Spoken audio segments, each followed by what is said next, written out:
I am the fake daughter of the Marquis's house. Hilarious. I wasn't even afraid because I knew my legal mother had swapped every child in the Marquis's estate. My 5 older half-brothers, 4 younger half-brothers, 3 older half-sisters, and 2 younger half-sisters are all fakes. Oh, wait. No. I also have a 6th brother born of a mistress. He wasn't swapped by my legal mother, but he isn't father's son to begin with. I, the 4th daughter of the Marquis of Yong'an, found out today that I'm a fraud. Father, I am your biological daughter. My fake father, looking at the real daughter who resembled him so much, and then looking back at me, had an expression like he'd just swallowed a fly. Right at that awkward moment, my legal mother walked in and settled the matter with a single sentence. It is all fate. Xier is still my daughter. Surely the estate can afford one more bowl of rice for her. I was moved to tears, deciding I would be a dutiful daughter to her from then on. Until late that night. My lady, as you instructed, everything has been verified. The eldest son's martial arts skills come from his biological father, Zhang the blacksmith from the West Street. The 3rd son's talent for math comes from the bookkeeper at the South City rice shop. The 5th son's immense strength is also from Zhang the blacksmith. And the literary talent of the 2nd and 4th sons is just like their scholar father. And the girls, the 2nd daughter excels at embroidery. Her birth mother was an embroiderer from Suzhou. The 5th daughter has a lovely singing voice. Her birth mother was a renowned entertainer from the Qinhuai River back in the day. My lady, it is certain none of the children listed under the Marquis, besides the true daughter who returned today, share any blood relation with him. The Marquis is childless. Good. All my efforts over the past dozen years have finally paid off. A fake father. I must have desecrated my stepmother's ancestral grave in my past life. By the way, is that girl Xier frightened at all today? The 4th miss is quite grateful to you. She seems to truly view you as her support. She is a sensible child. With her as a fake daughter, standing so openly in front, who would ever doubt whether the other young masters and misses are real or fake? So, not only am I a fake, but I am also a strategic buffer fake, used to cover for all the others. It is quite pitiful. She'll likely be overshadowed by that true daughter from now on. How about this? Double Xier's monthly allowance from now on, and take it from my personal account. Yes, you are truly benevolent, my lady. She is truly a talent. She single-handedly replaced all the children of her husband, her enemy. Having learned of such a shocking secret, my mindset has undergone a radical change. Once I was a trembling fake daughter. Now I am, well, no. I am the chief observer holding the password to the survival of the entire manor. Before breakfast, I had a chance encounter with the true daughter, Lu Qianqian, on the garden path. Look, 4th sister. Father bestowed this upon me yesterday. He said it is a fine fabric from the palace. Sister, you've been in the manor for so many years. Surely you have plenty of these as well, right? Your bracelet is truly beautiful, little sister. Father treats you so well. That goes without saying. Father says I am his own biological daughter, so naturally he must give me the best. Biological daughter. Then you should cherish it well. After all, in this household, everyone besides you is nothing but a fake. At breakfast, I looked at the table full of brothers and sisters, feeling as if I were touring my adoptive mother's personal art exhibit. Excellent. You have the foundation for our Lu family spearmanship. My child has remarkable insight. Gifted with divine strength. You are just like me. PFFT. Are you trying to make me choke, Xier? Xier. Mother, you've been looking a bit pale lately. I had the kitchen stew some rock sugar bird's nest. Eat plenty of it. Father. Qianqian, no talking while eating or sleeping. My adoptive mother's treatment of Lu Qianqian is a textbook case of crushing with etiquette, using the rules that have been building up in the Marquis's residence for centuries, which seem reasonable but are incredibly tedious. She slowly grinds her down. That little desire of hers to outshine me had long since been worn away. And me? I played the role of a well-behaved, occasionally clumsy former young lady perfectly. As for the doubled allowance from my adoptive mother, I used half to improve my own daily life, and the other half I quietly tucked away. My intuition told me that in this surreal household, it never hurts to have a little extra secret stash. Days slid by in this strange and peaceful equilibrium until my legendary 6th brother returned to the residence. My 6th brother, Lu Hongxuan, was brought in quietly through the side door in a dusty, nondescript little sedan chair. According to the rumors circulating in the manor, he is the product of the Marquis, committing the mistake that every man in the world makes in his youth. A son born to a mistress, kept hidden from the world, yet supposedly a remarkably brilliant boy. The day he arrived at the estate, our legal mother, Lady Shen, was leading us. In the parlor, listening to our tutor lecture on biographies of exemplary women. My lady, the sixth young master has returned. Understood. Settle him in the Green Phoenix Pavilion. As for his allowance, match what the fifth young master received before he began his studies.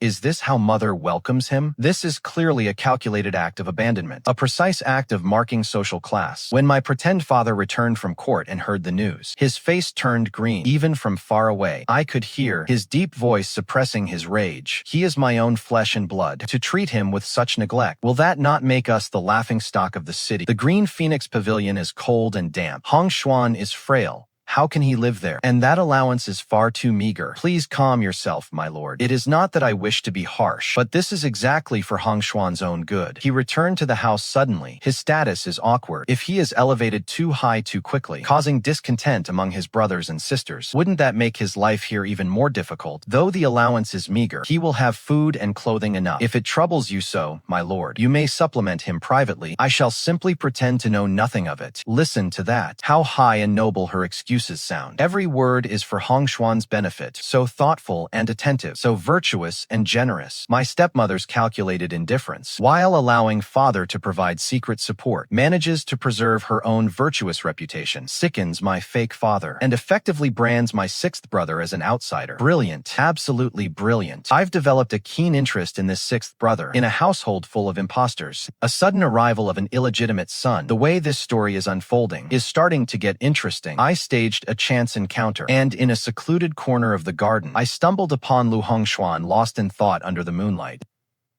Is this the fourth sister? Your younger brother Hongxuan greets you, fourth sister. His manners are certainly impeccable. There is no need for such formality. Sixth brother, are you settling in well since your return? If you find yourself lacking anything, do tell. Tell mother. What am I saying? Tell the stepmother. That would be asking for trouble. Thank you for your concern, fourth sister. Biwu Pavilion is perfectly fine. It is quiet. My daily allowance is enough. Enough. How can it be enough? It seems father's secret allowance hasn't reached him yet. Stepmother claimed she would pretend not to notice. The servants are the most observant of all. I doubt they'd let the money reach him without interference. We exchanged a few more awkward pleasantries about the weather and meals before going our separate ways. He looks so familiar.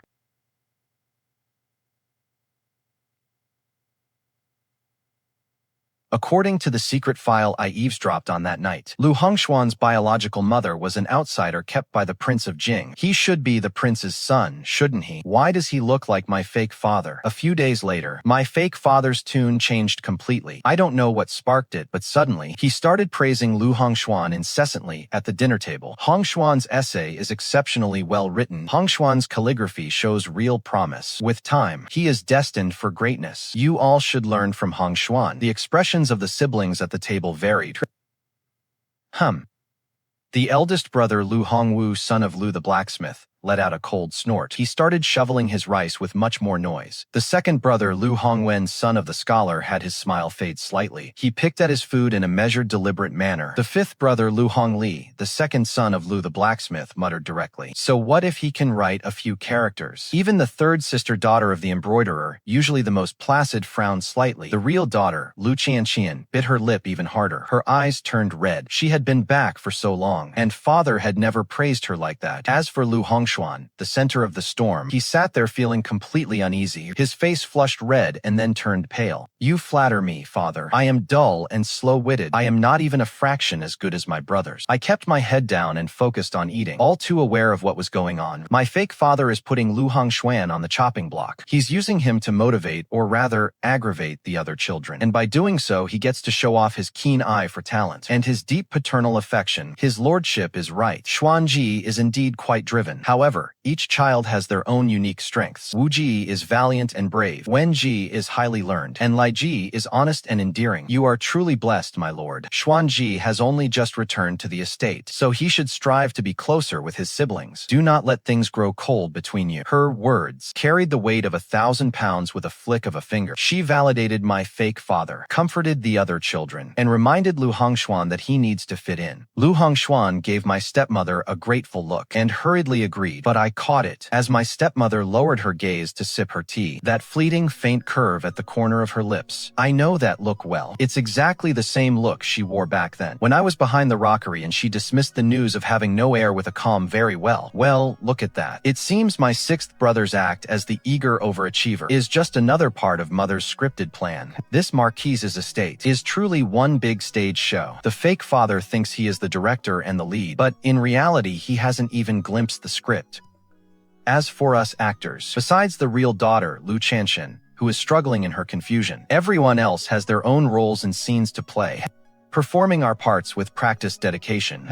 While the chief director, Lady Shen, sits securely in the control room, watching the role-playing unfold across every screen, adjusting the lighting and lines from time to time to ensure this portrait of the Marquis's mansion advances steadily toward the shocking finale she has envisioned. Everything is proceeding right on schedule. As for me, I keep working hard at playing the role of the former fourth lady turned extra, while frantically stockpiling snacks and secret savings, getting ready to welcome more explosive plot twists to come. But given Mother's penchant for obsessive child swapping and her inexplicable streak of kindness toward me, could I be some kind of hidden bonus feature myself? The thought sent a chill down my spine, and yet I felt a faint sense of excitement. Get a grip, Yunxi. Stay steady. You're just a fake daughter who wants to watch the drama unfold. Don't go jumping into the middle of the mess yourself. Even the creature lurking in the melon patch can end up getting smashed by a melon one day. That saying couldn't describe my current situation any better. It all started with a jade pendant my birth mother left behind. The luster is average, and the carving is unremarkable. The only thing special about it is a natural dash of red within the jade, like a teardrop of blood. I have always kept it hidden close to me. That day, the real daughter, Lu Qianqian, wandered into my courtyard again. Ever since she realized that I, the fake one, hadn't been kicked out, while she, the real one, was being thwarted at every turn, she had been coming to see me quite often. Borrow something. Sister, the way you've decorated this place is becoming quite elegant. She said this with her lips, but her eyes were like spotlights, scanning every single item in my room, eventually fixing their gaze upon that jade pendant I had taken out to air out. This jade is actually quite unique. Lend it to me for a few days to play with. No, Lu Qianqian, put that down. This isn't something you should be touching. I shouldn't touch it.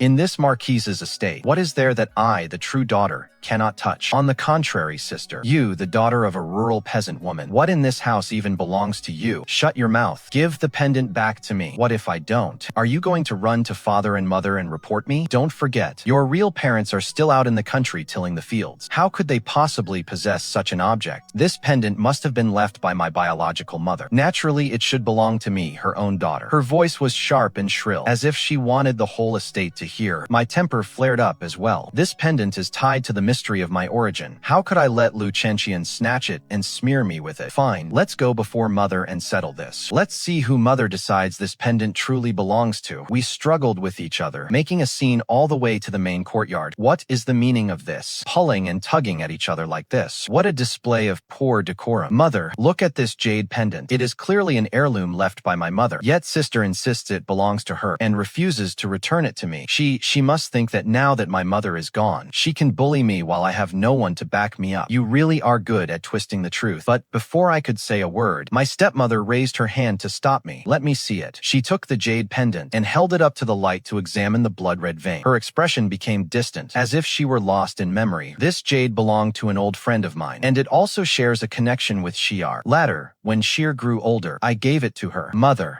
But this jade, Shen, I know you miss your birth mother, and your feelings are understandable. However, all of concubine Liu's dowry and remaining possessions were properly recorded, and this item was not among them. But enough. Shen, you have only just returned to this household, so it is only natural that you don't know many things. As for today's matter, let it end here. Do not bring it up again. Xiar, your sister is still young, and she has merely made a mistake. As her elder sister, you should be more forgiving. Keep this jade pendant safe. Lu Qianqian's face flushed a deep red, but she dared not argue any further. She could only excuse herself, her retreating figure filled with resentment and frustration. The conflict seemed to have subsided, but the atmosphere in the household changed forever due to another monumental event. Prince Jing has ascended the throne. Upon hearing the news, my fake father locked himself in his study, laughing and weeping by turns. He did not emerge for quite a while, but when he did, he was glowing with vitality, as if he had aged 10 years in reverse. Every step he took seemed to have a lightness as if he were floating on air. He began to summon Lu Qianqian frequently, his eyes burning with intense ambition, as if through this sun he could already see himself at the pinnacle of power and unparalleled glory. And Lu Qianqian's change was even more visible to the naked eye. The once low-key, cautious, and even somewhat timid son of a mistress was gone. He began wearing the brocades he once dared not put on, walking with his head held high, with a hint of arrogance and disdain in his eyes. Word is, he has found favor with someone powerful, and now feels his status has risen, looking at the rest of us illegitimate children in the manner with nothing but contempt. Especially toward me, the fake young lady, and the real young lady from the countryside, who are the primary targets of his mockery. I heard the fourth sister is not father's own child, and yet you can still sit here. Mother is truly kind-hearted. Fifth sister, you should eat more as well. You haven't had food this good in the countryside, have you? Sixth brother is right. It is all thanks to father and mother's blessings. Sixth brother, you've been working hard outside. You should eat more too.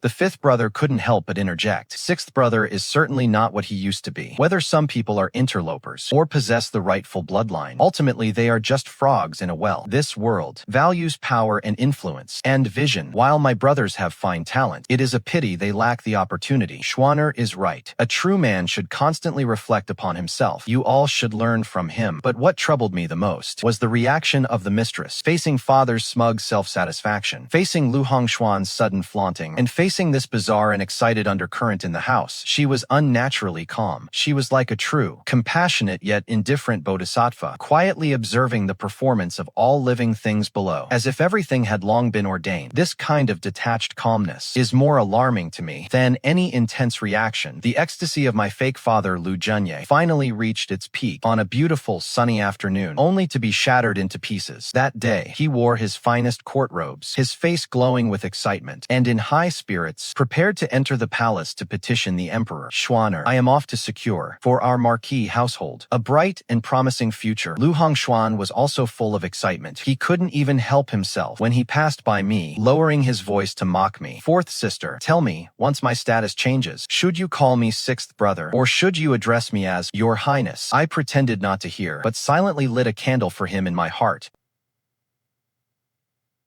For his funeral, after fake father left, he wasn't brought back by the imperial guards until evening, carried on a wooden door. His buttocks were covered in blood, and he had already fainted from the pain. It was said that he knelt outside the imperial study for a long time, before finally being granted an audience. Your Majesty, my loyalty to you is as clear as the sun and moon. When the late emperor was still alive, I supported you in secret. The Lady Feng, your beloved lost love. It was by a twist of fate that I saved her, and raised the dragon's son she carried. He spoke eloquently, with such deep emotion, convinced he was being profoundly moving. The new emperor was reviewing memorials at the time. His brush paused at the words. He looked up at Lu Qianqian. Are you certain? This is the son of the Feng woman. It is the absolute truth, Your Majesty. If you look at his brows and eyes, do they not bear some resemblance to Lady Feng's? I would never dare to deceive you. Resemblance? I think you mean the resemblance of a ghost. Lu Qianqian, you have quite the audacity to dare find someone so similar to yourself to impersonate the royal heir, deceiving your emperor and defying the heavens. Do you truly take me for a blind man? Guards, Lu Qianqian, Marquis of Yong'an, has committed deceit and treason, corrupting the imperial bloodline. Drag him away. Administer 50 heavy strokes, and haul him back to the Marquis's estate. Confine him to reflect on his crimes. I order him within 3 days to hand over the true son of the Feng woman. If he continues to hide the truth, his entire household will be exiled. The news flew back to the Marquis's estate, as if it had sprouted wings. My fake father was barely breathing when they hauled him back. As for Lu Qianqian, he acted like a spineless mangy dog, hiding in the Biwu pavilion afraid to step out. The whole estate was in a complete uproar. The new emperor commanded the true son of the Feng woman be produced. That word true cast a very wide net. Who was the real one?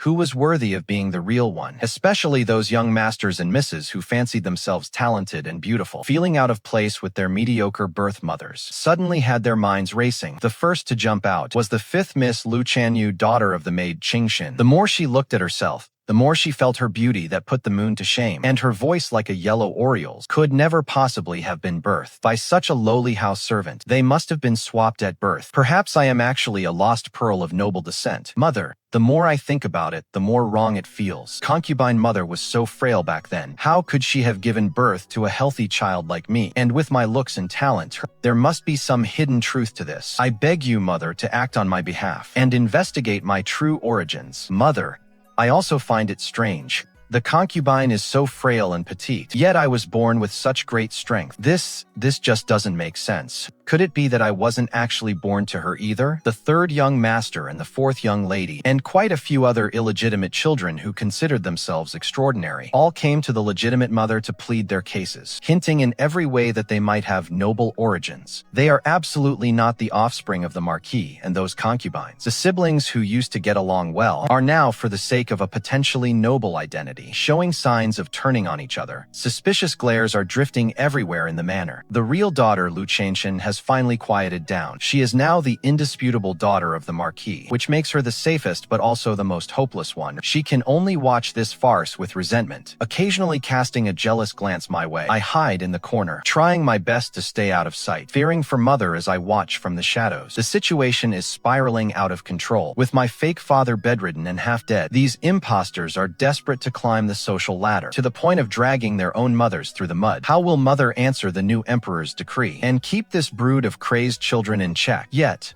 my legal mother, Lady Shen, showed me once again what it means to remain composed even if the world collapses around you. She sat upright in the main hall, listening to one illegitimate child after another plead their case with blood and tears. Her expression held neither surprise nor anger, only a profound, compassionate weariness. When everyone had finally finished, she spoke slowly. The emperor's decree, the Marquis estate will naturally comply, since you all have your doubts.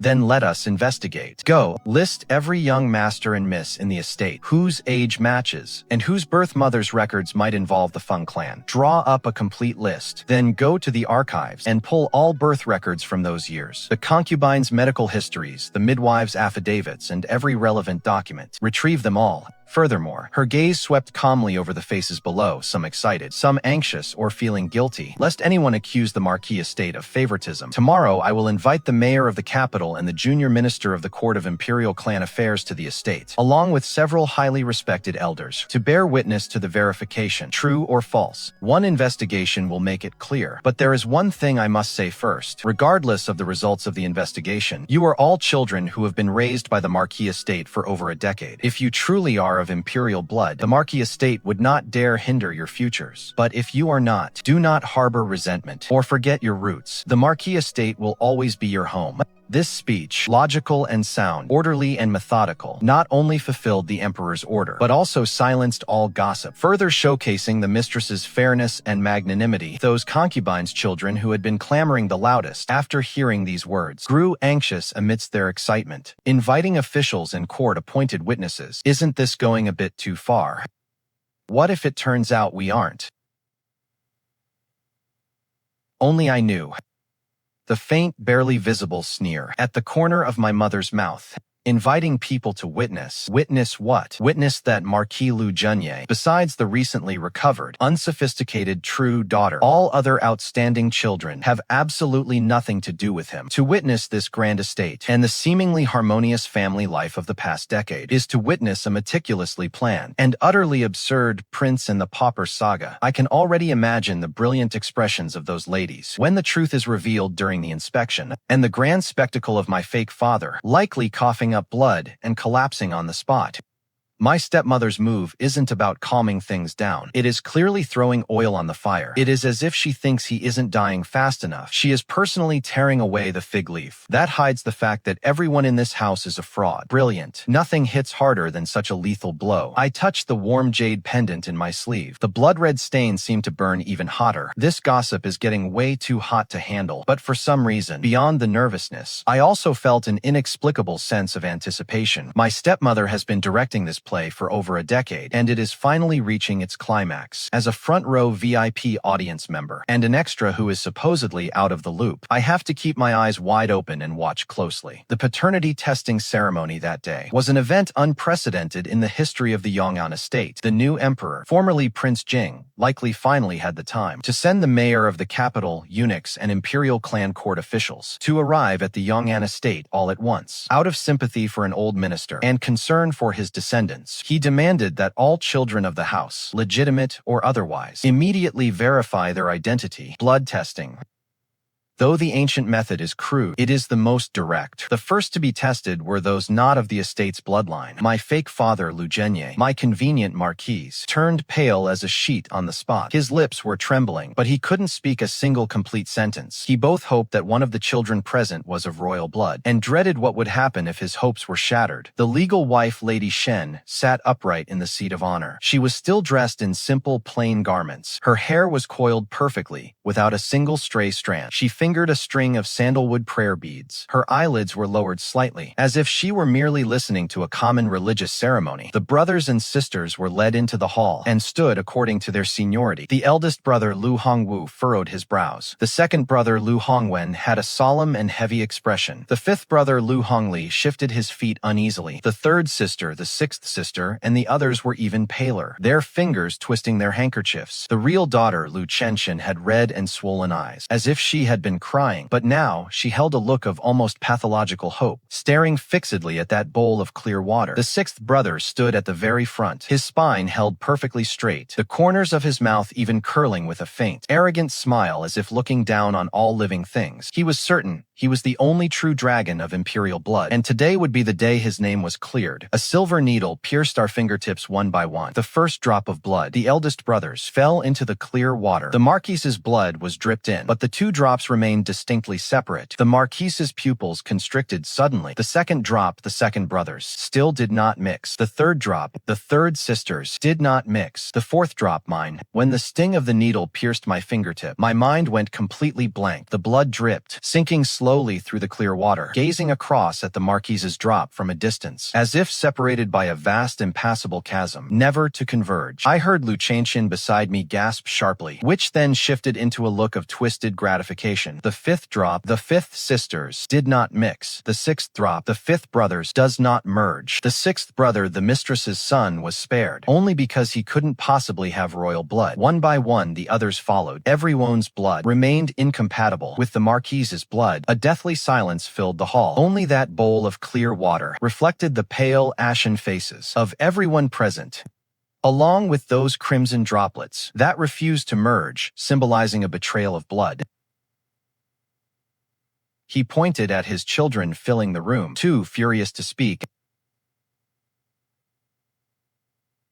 No, impossible. This is impossible. Lady Shen, it was you. You are behind this. You poisonous woman. My lord Marquis. The blood test was commanded by His Majesty. The imperial clan court and the eunuchs witnessed its fairness. The water and needles were provided by your own estate, from beginning to end. I have not touched them at all. As for these children, I raised them to adulthood, treating them as my own. I am just as heartbroken by today's results, but it is God's will. Matters of bloodline cannot be forced, treating them as your own. Shen Mingju, how venomous your heart is. You have severed the Lu family line. You viper. Their birth mothers were all women that you yourself brought into this house, my lord. I simply raised them as required. As for who their fathers are, how could I possibly know? Perhaps it was a bond formed before they entered these gates, or perhaps after they entered. It was something even you couldn't keep track of, my lord. I only know that I have cared for the Marquis's children with all my heart. What fault is there in that? The fake father trembled with rage, yet could not utter a word in rebuttal. Those concubines and maids, we're indeed all taken in by him. The legal wife had always appeared virtuous and magnanimous. Who could have expected this situation? This Marchioness is no simple woman.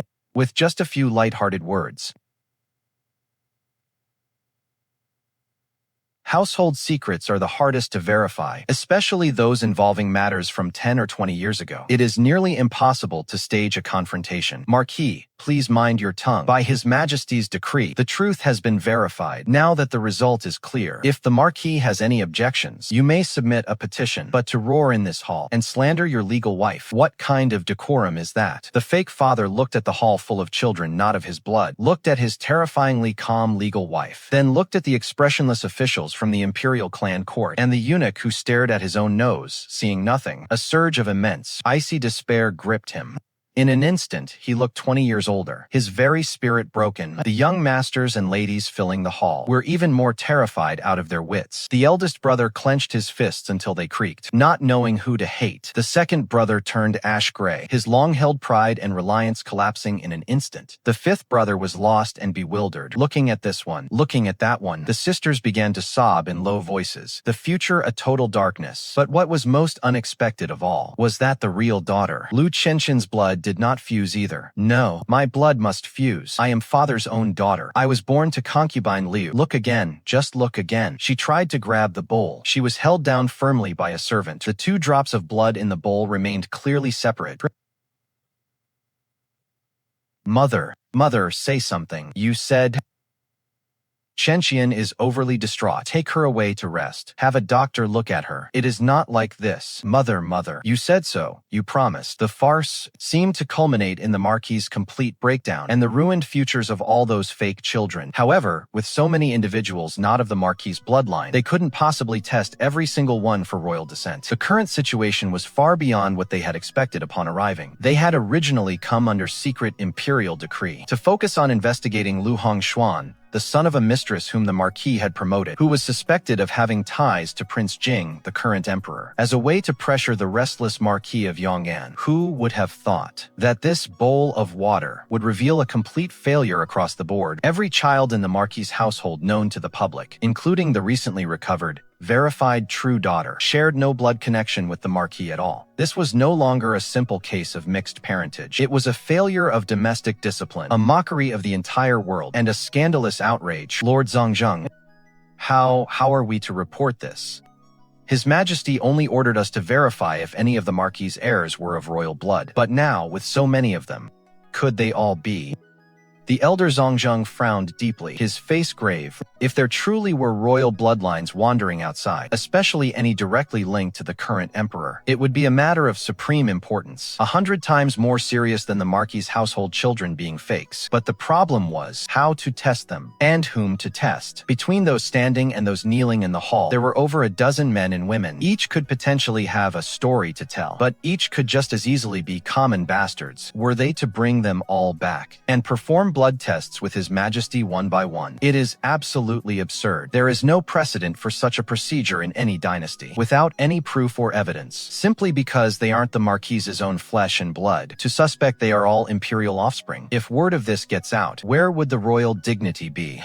What would remain of the court's prestige? When it concerns the royal bloodline, every detail, no matter how small, must be handled with the utmost caution. There must be clear, compelling evidence before we can proceed. Besides, the imperial clan court and eunuch Wang only came today, prepared with an imperial mandate to investigate only the Marquis's lineage. The Marquis failed to govern his household, resulting in his bloodline being tainted, with none of the children being his own. This is a grave offense. Once His Majesty hears of this, he will surely be furious. However, what you just said, madam, is not entirely unreasonable. Secrets within the household, buried deep over time, are difficult to fully uncover. These young masters and ladies, regardless of who their biological fathers are, grew up in the Marquis's manor, calling the Marquis father and calling you mother. To have this suddenly exposed, for them, is nothing short of a thunderbolt. Their futures are ruined. They are truly pitiable.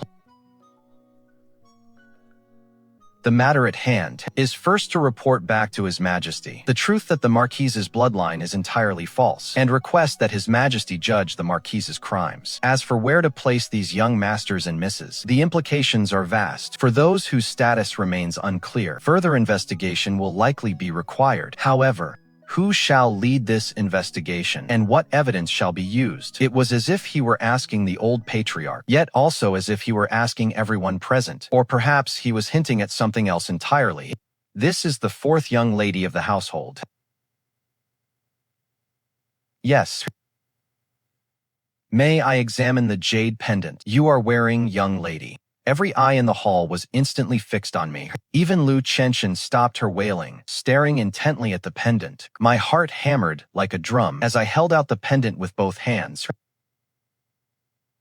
He studied it for a long time, so long that the air seemed to turn to ice once more. Eunuch Wang, please, take a look at these carvings as well, and the quality of the jade, this particular coloring.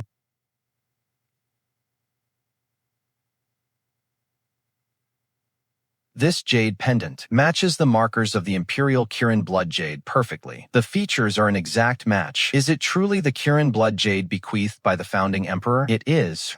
These hidden scale patterns and the way the blood-red veins run are identical to the textures of the original stone recorded in the secret archives. Back when Prince Jing earned his great merits, the late emperor graciously allowed him a piece of the jade stone to be carved into a protective charm for his unborn child, as a prayer for health and peace. This pendant was crafted exactly for that purpose. Another thunderclap, more deafening than the last, leaving everyone dazed and reeling. The Marquis was utterly stunned. Madame Shen, my legal mother, finally opened her eyes and looked at me. Her gaze was bottomless, filled with relief and melancholy, and something I could not decipher, a sense of being freed from a heavy burden. Lu Qianqian shrieked, "Impossible. She is a fake. She's nothing but a wild brat picked up off the street. How could she possibly be a princess? I am the true daughter of the Marquis's house." Silence. This is an item of imperial significance. How dare you slander it? Eunuch Wang, send someone back to the palace immediately to request the emperor's decree and to retrieve all relevant records from that year. Fourth Miss. No, my lady. Please follow us to the side hall to wait temporarily until His Majesty makes a clear judgment. We must ensure your safety. I was respectfully yet firmly ushered to the side hall, leaving behind a room full of people standing like statues, each wearing a different expression. I am a princess. No, that is not right. This jade pendant was given to me by my legal mother. Could she really be trying to confuse the royal bloodline? No, this matter is no longer up to my legal mother, and it is no longer up to me either. The news reached the palace. When the new emperor learned of it, there was a long silence. It is said that he sat alone in the imperial study for an entire night, staring at that jade pendant again and again. The next day, the imperial decree was issued. Marquis of Yong'an Lu Qianqian has failed in governing his household, confused the bloodline, and attempted to deceive the emperor. He should have been severely punished, but considering his merit in raising the princess, and the fact that the princess is his daughter, the punishment is leniently commuted. Strip him of his marquis title, demoted to Earl of Yong'an, fine him 3 years of salary, and confine him to his home for reflection. His son Lu Hongxuan is to be removed from the family register, exiled from the capital, and forever barred from public office. Fourth Miss, Lu Yunxi, is indeed my daughter who was lost among the commoners. She is bestowed the title of Princess Anning, to be brought into the palace this very day. As for my birth mother, Lady Feng, she was posthumously granted the title of Imperial Noble Consort Jiayi. As for the other children of the Marquis's household, the imperial decree did not mention them. The meaning was clear. Your father is no longer your biological father, so do as you please. You have no connection to the royal family. Don't even think about catching any reflected glory. The Marquis's manor, no, the Count's manor, went from bustling with children to empty overnight, and the resemblance between Lu Qianqian and concubine Lu ended up as carefully manufactured false evidence. Lu Qianqian could not argue her case. The bloodline and likeness she had relied on all became a joke. In the end, on the charge of falsely claiming noble kin, she was cast out of the Count's manor. That was how I, amidst the chaos, and under gazes of jealousy, resentment, and disbelief, was collected by the imperial procession. The palace is a complex place. Be careful in all things. Your maid, you are used to her. Let her go with you. It will be a source of support. She was referring to the person who had always been by my side, my quiet and delicate-looking personal maid, Qinghe. Though I found it strange, my mind was in such turmoil at the time that I had no capacity to think it over. So, I nodded in agreement. As the carriage headed toward the imperial palace, I touched the jade pendant in my embrace, watching the plaque of the Marquis's manor fly past the window. It felt like a lifetime ago. In just a few short days, I had gone from an awkward fake daughter to a noble, true princess. Yet, I felt no joy in my heart, only a deep sense of unease and absurdity. This jade pendant was given to me by my mother by law. Everything I knew, I learned from her. But does His Majesty truly believe I am his daughter? Those pieces of evidence might deceive others, but can they deceive him? Entering the palace, granted an audience. The emperor looked at me, his expression complex. He didn't press for further details, simply stroking my head. It is enough that you have returned. I will make it up to you. Gifts poured into my new palace like water. Life seemed to have suddenly shifted into high gear. I tried my best to adapt to life as a princess, learning court etiquette, and handling the probes from all sides. Qinghe proved to be efficient and capable, managing the affairs of the palace with ease, and she was fiercely loyal to me, which gave me great peace of mind. Just when I thought this absurd play would end with me reclaiming my heritage and living a life of luxury and glory, a much more terrifying twist arrived. It was a mundane afternoon. The Empress invited me to join the others for flower viewing. In the course of conversation, I don't know how, but the topic turned to my experiences while living among the commoners. Come to think of it, this girl Qinghe, who is by Princess Anning's side, I must say, she has a somewhat familiar look, especially when she lowers her gaze. She bears a striking resemblance to the portrait of Lady Feng that the Emperor keeps in his study. Your Majesty, I am terrified with my lowly appearance. How could I dare compare myself to the noble ancestors? Look up. Let me take a look. The contours of her eyebrows and eyes, and her gentle temperament. Several of the older consorts and noblewomen present had their expressions change slightly. Alike, truly so alike, especially in her quiet demeanor. I remember, back when the imperial noble consort left the capital, she had a personal maid with her. Later, when the imperial noble consort met her tragic end, that maid also disappeared without a trace. Her words, "We're like a boulder thrown into a calm lake." Everyone's gaze shifted back and forth between me and Qinghe, full of shock and suspicion. Just then, urgent word came from outside the palace. It is said the Yong'an Earl's manor sent someone into the palace in haste with an urgent matter to report to the princess. The one who arrived was Nanny Lin. Her face was deathly pale as she dropped to her knees. "Your Highness, I deserve death for my crimes." While sorting through the late madam's belongings, I discovered a final letter left by the imperial noble consort. The letter states clearly that she did indeed give birth to a daughter, but fearing harm from her enemies, on the very night of the birth she swapped her child with the newborn daughter of a peasant family. She switched them. The imperial noble consort wrote that her own biological daughter has a birthmark the size of a coin on her left shoulder and a small red mole behind her ear.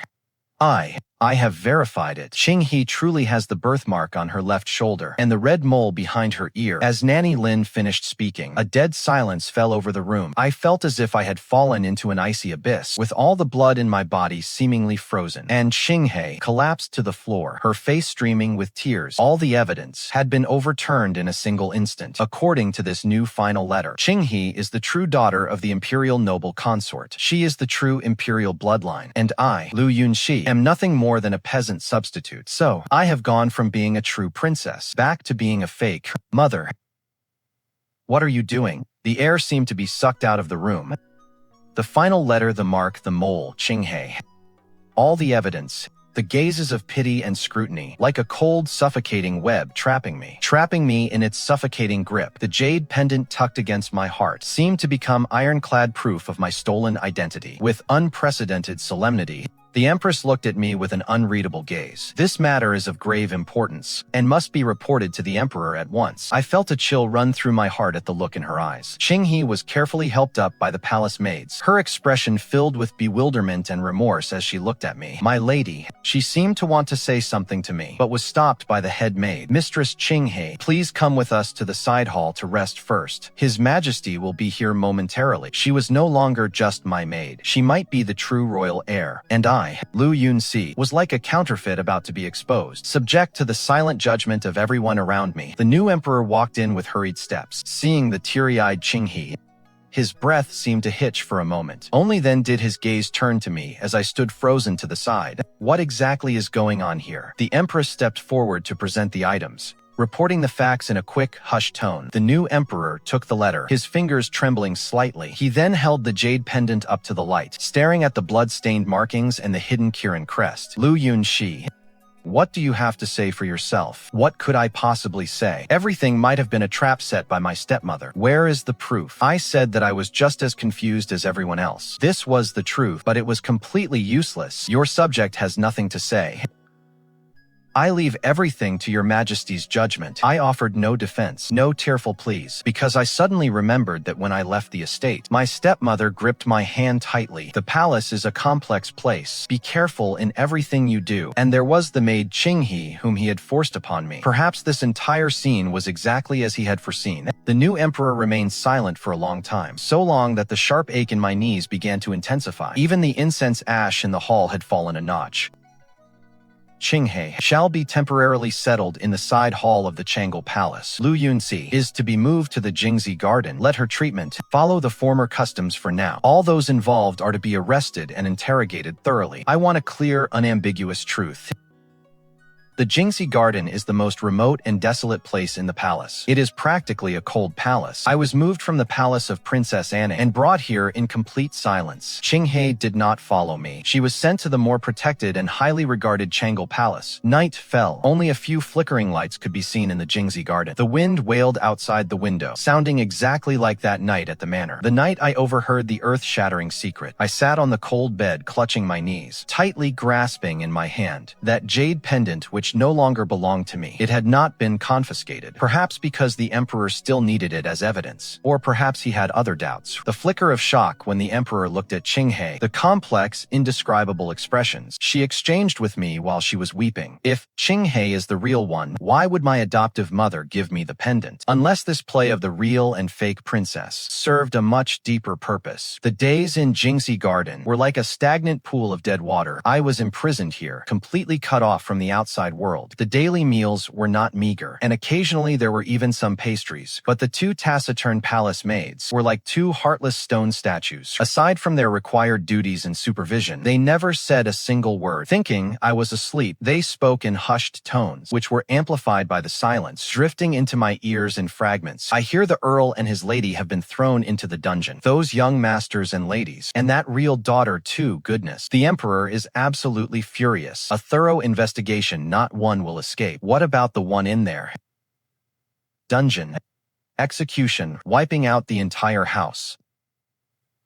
So Qinghe's identity has truly been confirmed. Confusing the royal bloodline is a grave crime for the House of Yong'an, and passing off true royal blood as a mere servant is a crime upon a crime, an unforgivable atrocity. The new emperor's current mercy, perhaps, is simply to keep me, Lu Yunxi, imprisoned alone, to avoid interference with his thunderous crackdown on the Earl's house. Or perhaps I still have a use. Slowly, bit by bit, I pieced together the fragments of what I heard, attempting to restore my adoptive mother's entire plan. The most likely appearances. The servant Qinghe is the true princess. After the imperial consort's daughter was hastily swapped back then, my adoptive mother found her through some unknown means, and kept her secretly by her side until the timing was right, using that final letter and the birthmark to push her back into the light. And I, Lu Yunxi, am likely just the peasant girl the imperial consort used for the swap. My adoptive mother took me in, merely to use me as a smokescreen to cover for Qinghe, pushing me to be the fake princess, to shield her from all scrutiny and danger. Once the real princess was safely restored, a fake like me would naturally lose all value, becoming nothing more than living proof of deceit against the throne. As for that outside heir Lu Qianqian, he was originally a pawn in the Marquis's plot for public office, which my adoptive mother twisted to her own advantage, making him a scapegoat for deceiving the emperor. The real daughter, Lu Qianqian, is indeed of true Marquis blood, but unfortunately born at the wrong time. She became the most awkward presence of all. So this life of mine, from peasant girl to young lady of the Marquis house, to a fake princess, and now to a condemned prisoner, might seem like a dramatic sequence of events. Yet in reality, every step was merely on someone else's chessboard. The only piece of luck is perhaps that compared to those about to be executed, I've stolen a few more days of life and felt a bit more of a fake father's love. Thinking of the new emperor, a sharp, stinging pain pierces my heart. It isn't romantic love, but a natural, childlike trust and longing for a father. Back at the Marquis's estate, my adoptive father, Lu Qianqian, only gave love to those who were useful. The new emperor once treated me like his own daughter, the concern in his eyes, and his clumsy gifts were all so genuine. But now it was all a lie. In his eyes, I am nothing more than a swindler who dared to taint the royal bloodline and commit treason against the throne. The days and nights in Jingxi Garden are equally long. I sit by the window, watching the fallen leaves in the courtyard, listening to the north wind howling by sack, my heart already numb. Waiting for judgment is more agonizing than death itself. I don't know which day the imperial decree tree will suddenly arrive. Will it be a silken cord or a cup of poisoned wine? This stolen life is finally reaching its end. But why?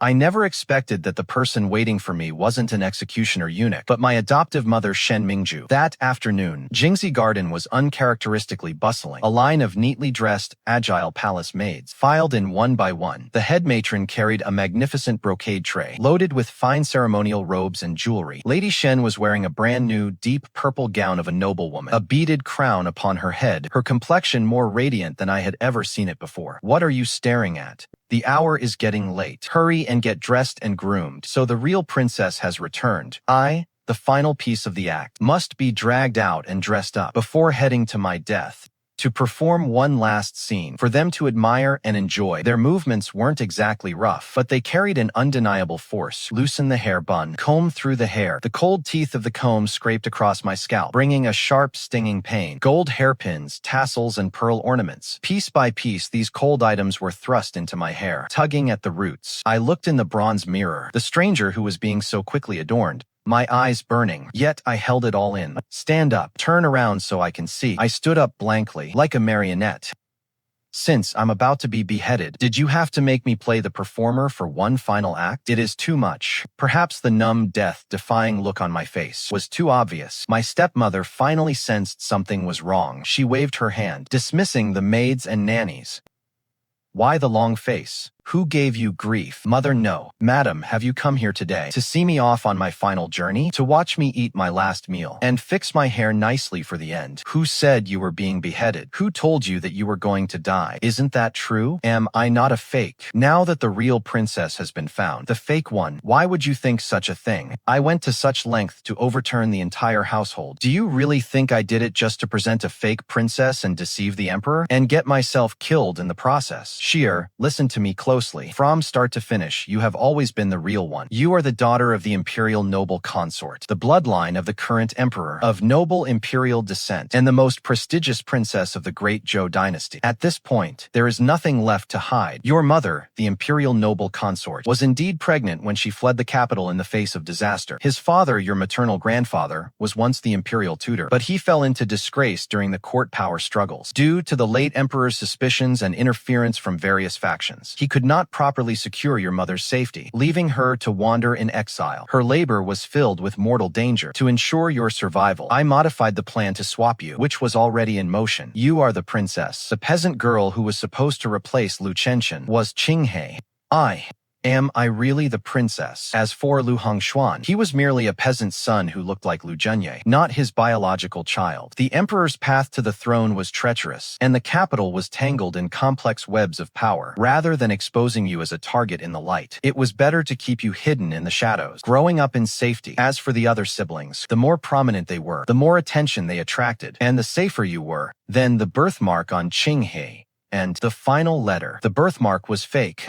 That performance of the true and false princess was meant to lure the snakes out of their holes. Although the emperor had already ascended the throne, the surviving remnants of those who harmed your grandfather and those dissatisfied with the emperor who schemed to exploit the royal bloodline were still lurking. They were still in hiding. A recovered princess whose authenticity was in question was the best way to stir the dark currents and make them reveal themselves. In the eyes of outsiders, the emperor did not know when Lady Feng would give birth, or if the child born was a boy or a girl. So if there was one fake princess, there could be a second, and perhaps even a true prince.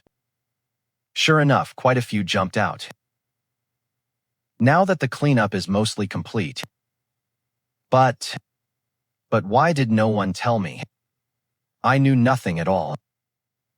I thought I was a fake, a pawn to be discarded at any moment. I was terrified for so long. This is my fault, but it is also your father, the emperor's. I assumed that once His Majesty brought you into the palace, he would naturally explain everything to you. When I left the estate, I specifically warned you that the palace is complicated and to be careful in all things. I had you take Qinghe, thinking that if anything were to change, Qinghe could drop hints for you, or His Majesty would tell you the truth. Sigh. Who knew your father, the emperor, would be so unreliable? It was not convenient for me to speak plainly, so I only hinted that he should come clean with you as soon as possible. But instead of that, he only busied himself enjoying family life, playing with his daughter, and forgetting about the important matters entirely. It is simply unreasonable. Shen Mingju, I do not like the sound of that.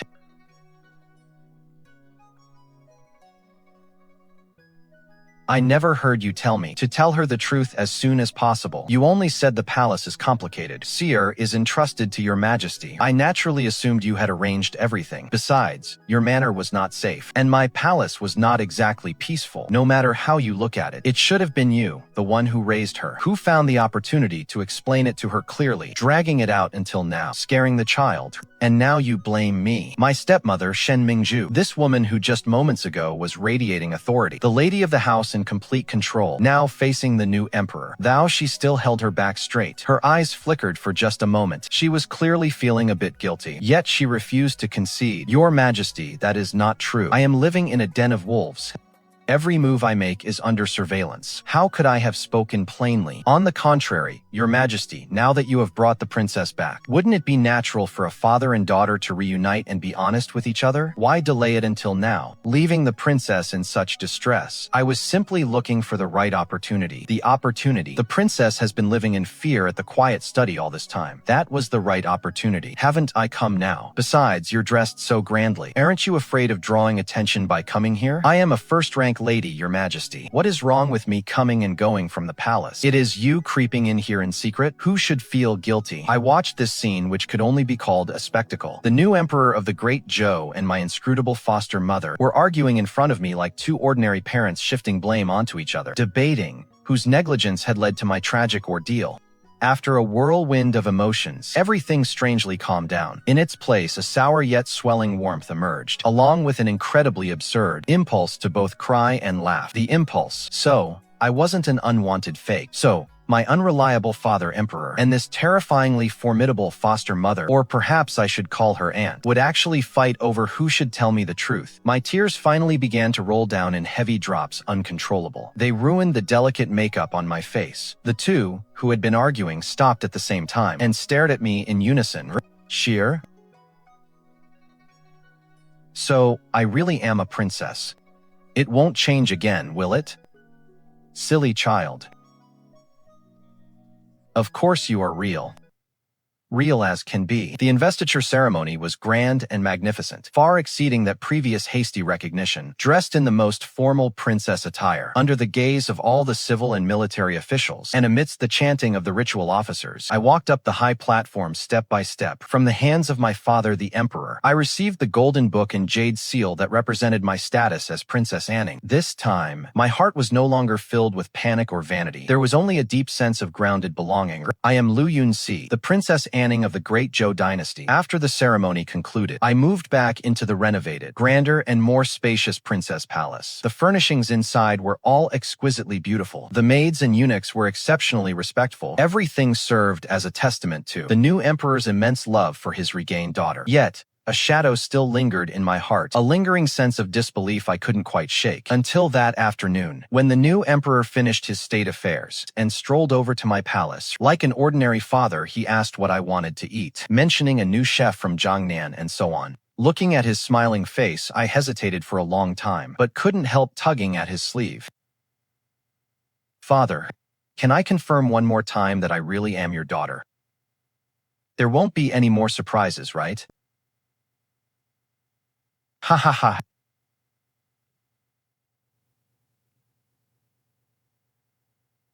Oh, you.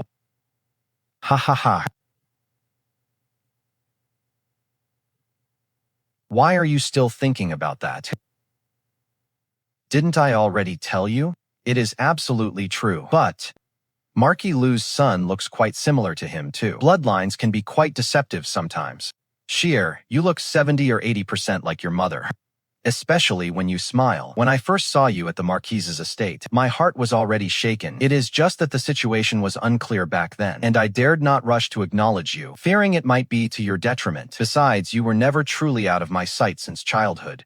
Your stepmother, Lady Shen, would often send word out. The candies you loved as a child, the set of custom silver needles you used for needlework, and that rare travelogue book. Did you really think they were part of the estate's allowance? Or just gifts from Lady Shen because you were well behaved? I was the one who had them sought out, conveyed them to Lady Shen, and saw to it that they happened to end up in your hands. I know you like the osmanthus cakes from Lee's in the south of the city. I know you're afraid of thunder. I know you memorize books quickly, but your handwriting is only average. I missed so much of your life as you grew up, and could only participate in it through these scattered gestures. So those fragments of warmth and special care were not without cause.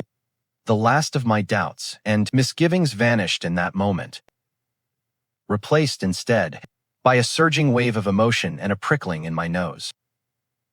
Father.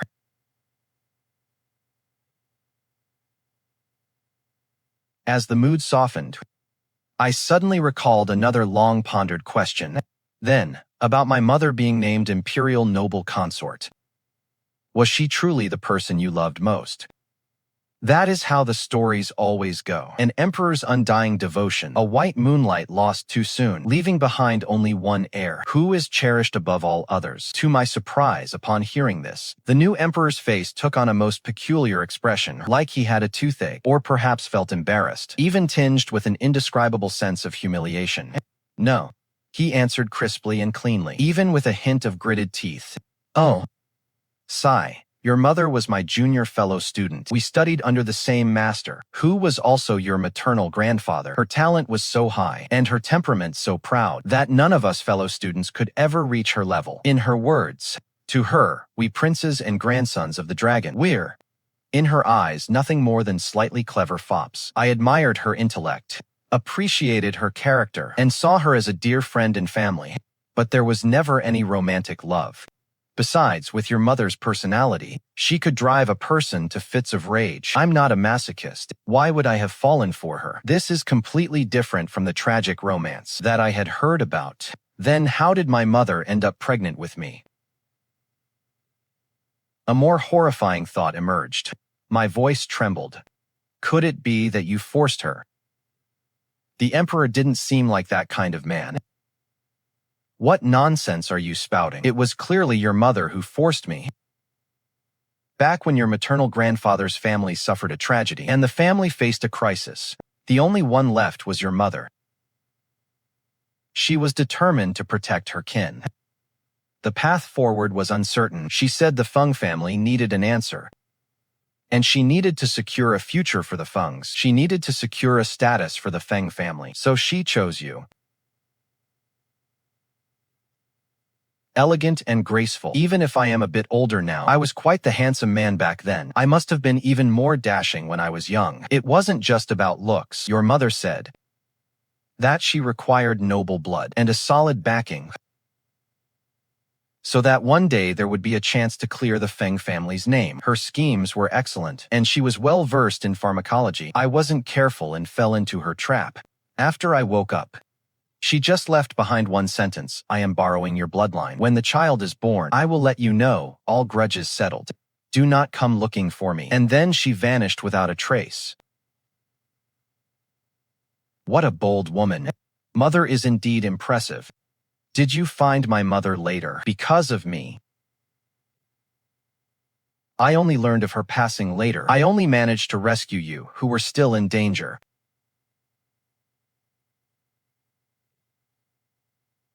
It was my own incompetence.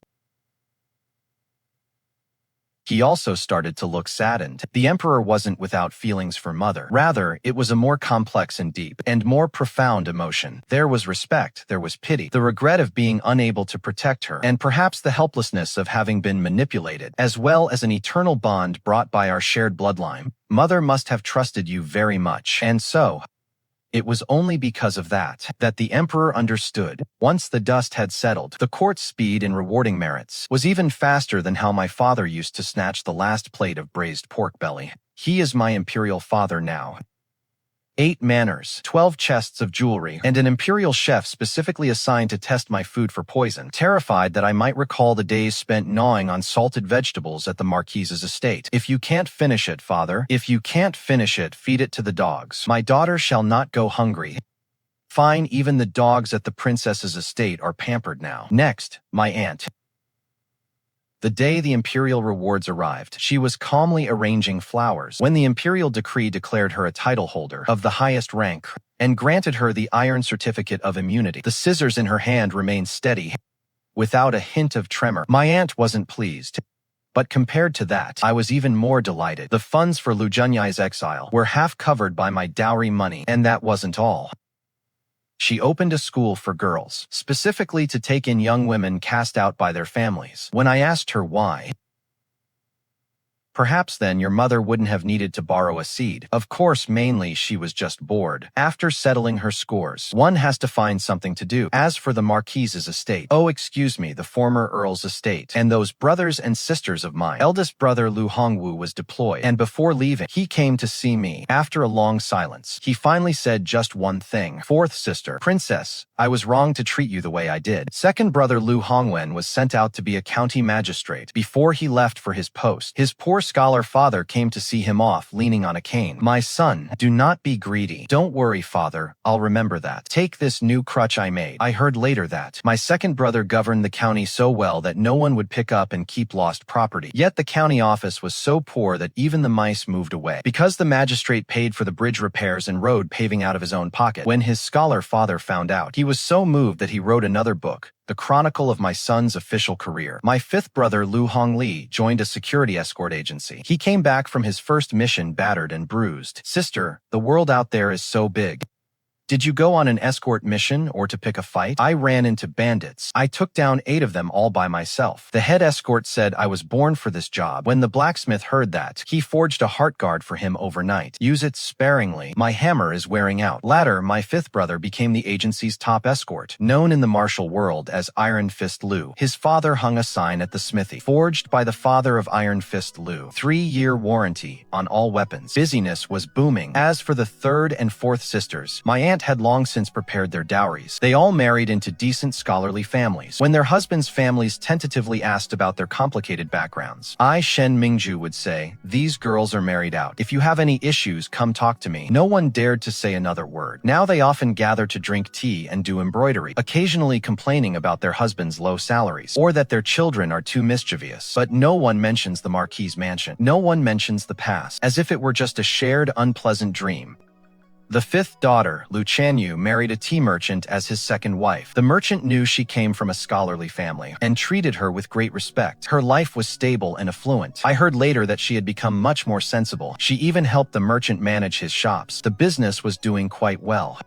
That is good. People have to learn how to keep their feet on the ground. The most miserable was Lu Qianqian, the real daughter, the real bloodline, but truly unlucky. She tried to make a scene, shouting outside the imperial clan court that she was the true princess. But in the end, she was sent away to be confined in a remote farmstead. I went to visit her once. She was sitting on the edge of a field staring into space, clutching a handful of wild greens. When she saw me, her eyes were first full of resentment, then dazed, and finally she lowered her head. Perhaps she finally understood that truth or falsehood doesn't matter. Living well is what truly matters. As for Lu Hongshuan, that ambitious, illegitimate son, he vanished as soon as his true identity was exposed. Some say he was seen in Jiangnan, working as an accountant. Others say they saw him in the frontier, traveling with merchant caravans. And some say he became mentally unstable, telling everyone he met that he was meant for a noble life. Who knows? There are always those in this world who prefer to stay lost in their own delusions. On the day Qinghe left, I saw her off at the city gates. Finally, you get to see the apricot blossoms and spring rains of Jiangnan. Run the embroidery shop. Well, all my clothes will come from you from now on.